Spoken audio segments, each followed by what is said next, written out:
Aujourd'hui, j'ai un message à te faire passer. Arrête les études de marché.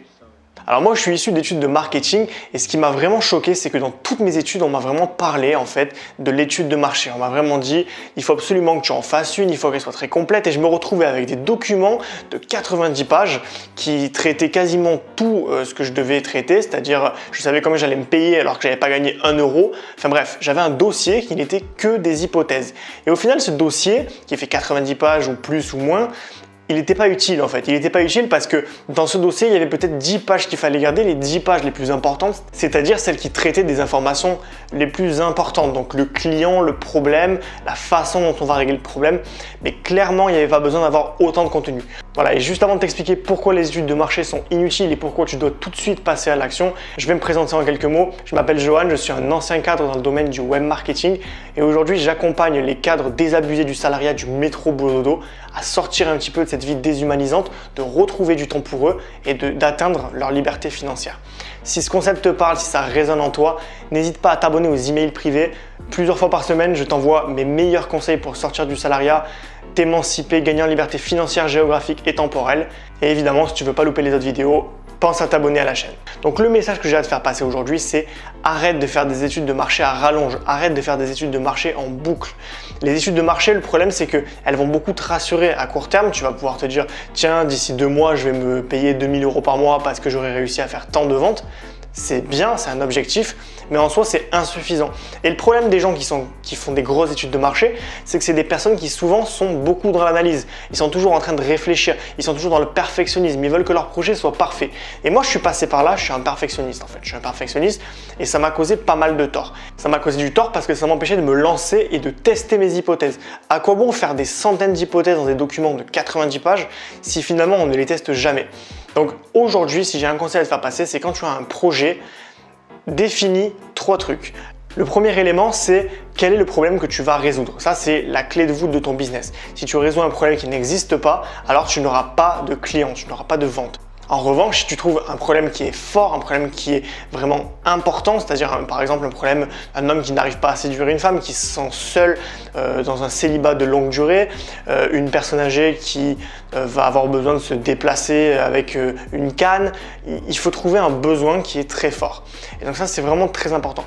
La deuxième chose, c'est la cible. La cible, c'est tout aussi important que le problème. On ne va pas vendre une canne à une personne de 20 ans qui n'a aucun problème de santé, comme on ne va pas vendre une formation pour séduire une femme à quelqu'un qui est en couple depuis 10 ans. Donc vraiment, il faut que tu arrives à trouver une cible très précise. Si quand je te pose la question à qui s'adresse ton projet, tu me réponds un petit peu à tout le monde, c'est que ce travail n'a pas été fait et que ta cible n'est pas claire. Tu dois vraiment être clair sur la cible. Personnellement, je m'adresse à des cadres qui veulent sortir du salariat, qui sont désabusés un peu du métro boulot dodo et qui veulent gagner en liberté financière. C'est très précis, je m'adresse aux cadres. Évidemment, je vais pouvoir toucher d'autres personnes. Peut-être que tu n'es pas cadre et que tu regardes cette vidéo, mais dans les faits, mon discours va s'adapter à ces personnes-là précisément. Et c'est vraiment important que tu saches à qui tu t'adresses. Et enfin, le troisième point, c'est comment est-ce que tu résous ce problème? Ce problème, tu dois le résoudre d'une façon. Est-ce que tu vas faire des formations? Est-ce que tu vas faire des webinaires? Est-ce que tu vas faire des coachings personnalisés? Il faut que tu réussisses en fait à trouver ce que tu veux faire et comment tu vas amener ça finalement. Voilà, tout le reste, tout ce qui est business plan, les grosses parties à rallonge où tu emploies des mots compliqués, le positionnement, tout ça, la concurrence, on s'en fiche. Teste ton produit et vois ce que ça donne. Si tu arrives à avoir un positionnement innovant, une cible précise et un problème qui n'est pas forcément réglé de la manière dont toi tu vas le régler, tu vas pouvoir te différencier et donc avoir ta place. Évidemment, ce que je suis en train de te dire, c'est pas de totalement ignorer la concurrence et compagnie. Je suis juste en train de dire qu'aujourd'hui, la priorité, c'est pas de faire des études très longues pour réussir à dire oui, je le fais, non, je le fais pas, mais c'est vraiment d'arriver à te libérer de cette partie très théorique et de te lancer dans la pratique. Cette vidéo, elle est là pour te pousser à te mettre dans la pratique très rapidement en ciblant ton projet rapidement et du coup en essayant de te lancer le plus vite possible. Ça, c'est vraiment la base du business. C'est le meilleur conseil que je puisse te donner à ce niveau-là.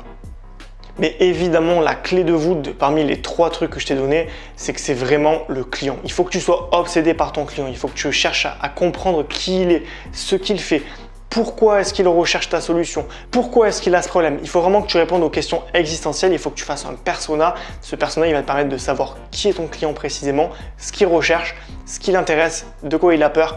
Il faut que ton client, tu le connaisses mieux que toi-même. Quitte à être obsédé par quelque chose, Que ce soit pas pour des mauvaises catégories de business plan, mais que ce soit pour ton client. Il faut que tu trouves des moyens de l'attirer, de lui apporter de la valeur, de lui proposer des solutions qui correspondent à son besoin précisément. Et c'est comme ça que tu feras tes premières ventes. Tout le reste, c'est du bullshit. Ne t'embête pas à respecter ce qu'on t'apprenait à faire en CDI, ce qu'on t'apprenait à faire à l'école. Tout ça, c'est vraiment de la théorie de fumeuse qui nous permet évidemment de nous projeter quand on fait des projets scolaires, parce que le projet, il ne peut pas vraiment exister. Mais dans les faits, dans la réalité, quand tu es un businessman, tu n'as pas le temps pour tout ça. Il faut que tu fasses vraiment le minimum syndical qui va te permettre de vérifier quand même que ton idée tient la route. Mais tout le reste, il faut que ce soit testé sur le terrain. Il faut que tu ailles dans le lard. Voilà, si tu as aimé cette vidéo, si tu veux en savoir plus sur les études de marché, sur comment cibler ton projet, comment te lancer, comment finalement prendre une bonne direction pour avoir un projet qui fonctionne, n'hésitez pas à vous abonner aux emails privés comme j'en ai parlé un petit peu avant.